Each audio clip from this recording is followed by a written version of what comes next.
Bonjour. Éric Fourcault, bonjour. Pour une fois, les auditeurs de Ludomag vont voir François Jo qui va être devant la caméra et non pas en train d'animer un plateau TV. Donc on est à Poitiers et on t'a demandé de faire un sujet. La question c'était virtuel versus réel, point d'interrogation. Est-ce que on est bien dedans? Donc en tant que professeur de philo et expérimentateur grand nom de numérique éducatif maintenant, tu as fait une belle présentation ce matin sur le sujet. Alors, mon propos était d'apporter un éclairage conceptuel sur la question du virtuel et du réel, dans le cadre d'une conférence participative qui parlait de edutainment, d'espace immersif, de réalité virtuelle, réalité augmentée. Et donc, moi, j'ai tenu à dire plusieurs choses, deux ou trois choses en réalité. La première chose, c'est que l'opposition traditionnelle, toujours vivace du réel et du virtuel, n'est pas pertinente, en fait, n'est pas tenable. N'est pas tenable du point de vue de l'expérience vécue que nous avons désormais du virtuel, de ce que nous appelons virtuel d'une part, et n'est pas tenable non plus d'autre part du point de vue de l'histoire du concept de virtuel dans l'histoire des idées, qui n'a jamais été vraiment en fait clairement opposé à réel. Donc je peux détailler l'une et l'autre de ces dimensions. La première, c'est que quand on oppose le virtuel au réel, on doit d'abord avoir la prévention de dire que le réel, en tant que tel, de toute façon, faisons le deuil de sa perception. Il n'est jamais vécu en tant que tel, comme totalité. Nous n'avons pas de communication à l'être, comme disait Montaigne, parce que le réel est mobile, etc. Le monde est une branloire pérenne, disait Montaigne. Et il disait que même le repos n'y est qu'un branle plus languissant. Donc tout bouge sans cesse et on ne peut pas s'assurer de la réalité d'une chose. Donc le réel, dans sa dimension abstraite, concrète, de toute façon, c'est un horizon inatteignable. Bon. En revanche, ce dont nous faisons l'expérience, ce sont des réalités. Des réalités individuelles, collectives, des réalités phénoménales, des phénomènes, des collections de phénomènes, des niveaux de phénoménalité, des niveaux de phénomènes.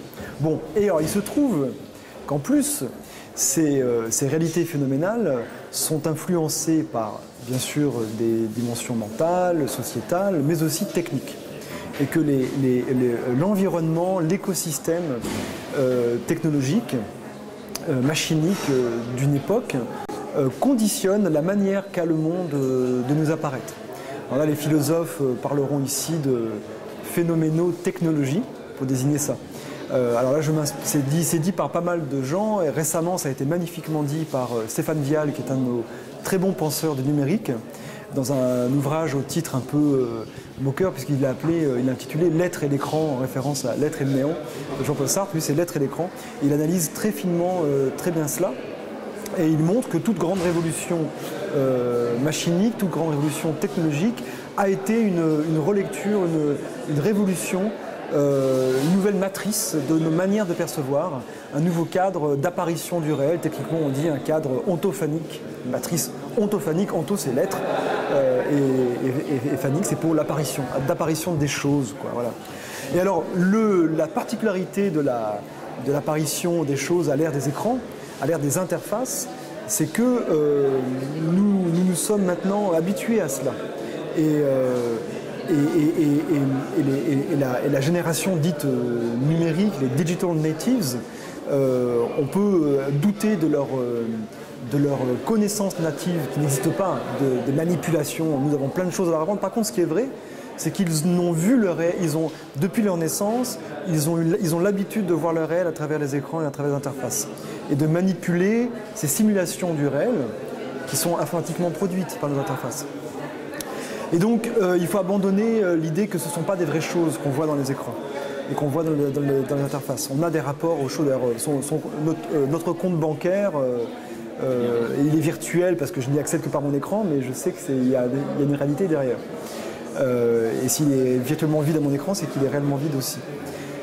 Bien, alors, donc il y a cette dimension-là. Alors, Stéphane Vial cite une américaine importante, une penseuse importante qui s'appelle Sherry Turkle, et qui a écrit, c'est intéressant parce qu'elle a écrit dès 1995 un livre qui s'intitule Life on Screen, la vie sur l'écran. Et déjà, elle continue à écrire ensuite, mais déjà là, elle montre comment nous avons basculé, nous étions en train de basculer et nous sommes maintenant de plein pied dans une véritable civilisation de la simulation Et nous sommes habitués à cela.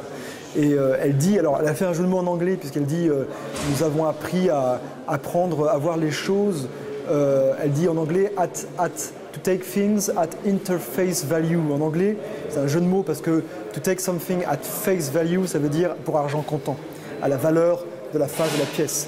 Et bref, nous prenons ce que nous voyons dans les interfaces pour argent comptant. Donc nous nous sommes habitués. Bon, voilà, donc cette notion de cyber, de monde parallèle, lointain, où ces choses-là ne seraient pas vraiment des choses, n'est pas pertinente. Il vaut mieux parler de manière d'apparaître du réel à travers les écrans. Et mon autre volet, c'est que si on regarde maintenant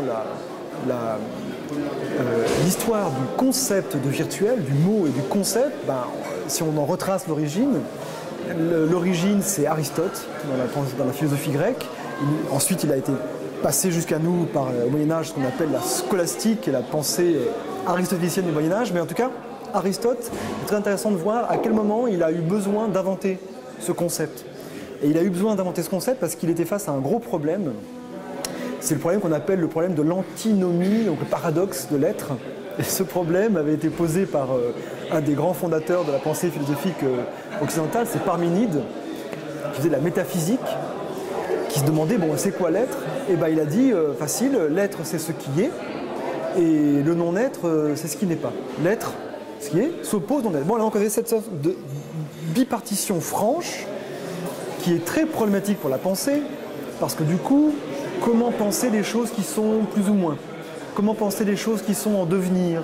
Comment penser l'entre-deux? Alors c'est pour penser cela que les philosophes, Platon d'abord et ensuite Aristote, ont développé des appareils conceptuels.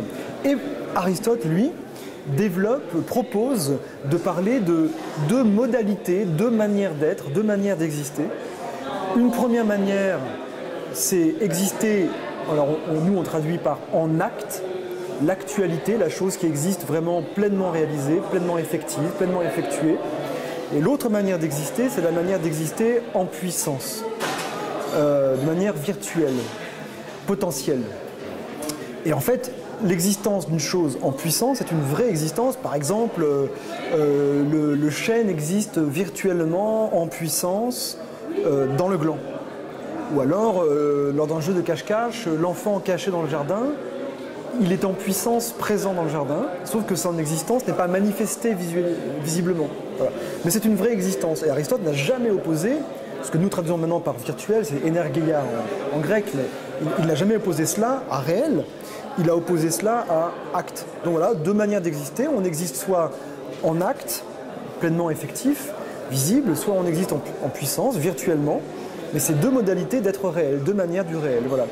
Et donc c'est le sens que le mot virtuel a eu dans toute l'histoire des idées, depuis Aristote, en passant par le Moyen-Âge, au XVIIe c'est comme ça, au XVIIIe ça l'est encore, au XIXe, et au XXe aussi.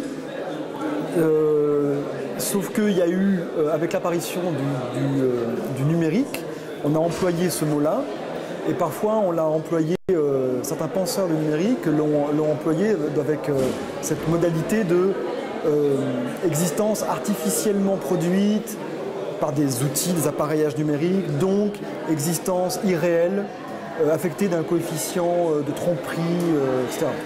Mais en réalité, c'est pas une bonne approche. C'est plutôt l'effet d'une inquiétude sourde, d'une panique face au virtuel. Si on regarde, donc disais-je, dans l'expérience vécue des gens face aux interfaces, via les interfaces plutôt, et si on regarde l'histoire des idées, il n'y a pas de vraie raison d'opposer le réel au virtuel. Et donc, je vous propose, avec d'autres philosophes,